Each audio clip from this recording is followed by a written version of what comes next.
sa impyerno umiiyak, hindi sa sakit ng init lang, kundi sa isip nila, sana pala naniwala ako. Sana pala nakinig ako. Sana pala hindi ako nagmatigas. Sana pala nung kumatok,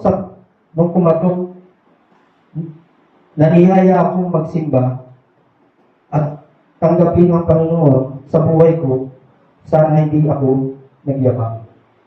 Yan. Pero, huli lang lahat. Yan. Ito'y iyak ng isang taong nagsisisi. Kasi alam naman natin na pag tayo ay namatay, ang pagkatapos ay pagbukong. At wala na tayong magagawa nun. Kasi nahukuman na tayo. Hukuman tayo ay sa ating mga nagawa. Mabuti o masama. Mangyayari lahat ng yun.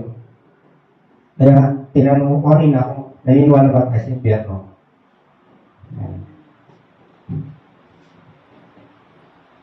Pero mga kapatid, ngayong buhay pa tayo,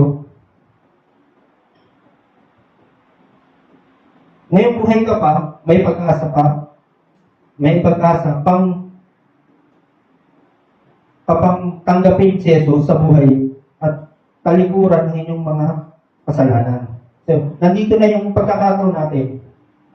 Tama nga yung kasabihan na habang may buhay, may pag-asa. Kasi once tayo lumatay, nandun na yung hukom. Kaya nga, sa verse natin, ang Panginoon, hindi siya natigil na tayo ay palalahanan na magsisi at tumalikod sa talikuran natin ating makasalanan.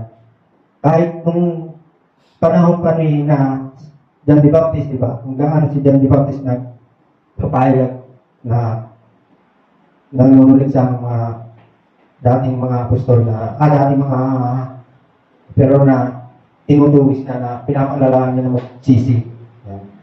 Hanggang sa ngayon, tayo ay pinapalalahan na magsisi at tumalikod sa kasalanan. Wala pong ibang makapagliligtas sa kaluluwa mo kundi si Jesus lamang. Yan. Si Jesus lang po yung makakapagligtas ng ating kaluluwa. Dahil siya ang daan, ang katotohanan at ang buhay. Ganun po ang magiging, ganyan po yung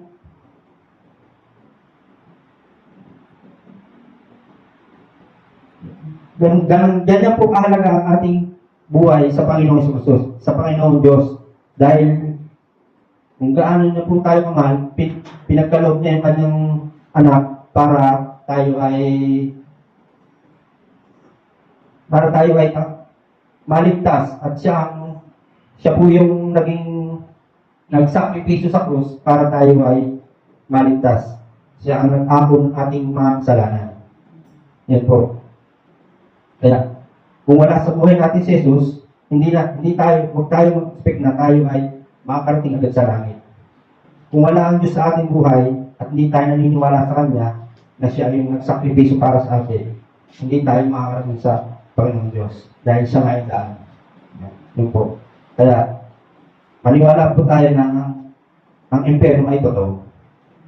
Hirap po. Dalawa na po tayo sa ating pakikisa sa Panginoon. Bali, ito po isa na paghahanda.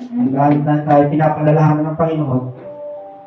Ganon din ang paghahanda natin sa pakikisa natin sa Kanya.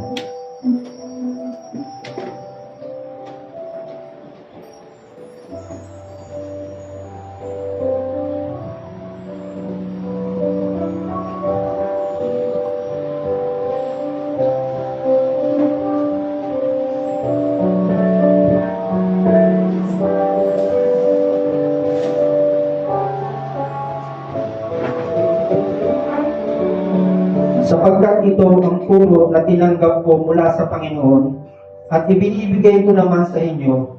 Noong gabing siya ipinagkanulo, ang Panginoong Yesus ay dumampot ng tinapay, nagpasalamat at pinagpira-piraso iyon at sinabi, ito ang aking katawan na inihahandog para sa inyo. Gawin ninyo ito bilang pag-alaala sa akin. Ito.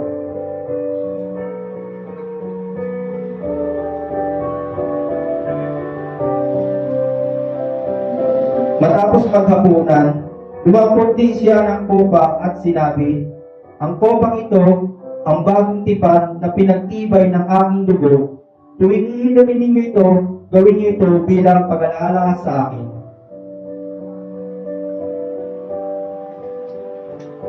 Ito tayo yung buat manalaya sa akin. Tapos, ang banal, maraming salamat po sa araw. Pagkakataon pinagkalit mo sa amin sa walang sawang yaya na pagkakataon na ikaw ay aming nakaisang sa araw nito, Lord. I pray, Lord, na hindi mo kami iiwan hanggang sa dulo ng aming buhay. Ito po ang aming sa aming dalangin sa pangalan ni Jesus. Amen.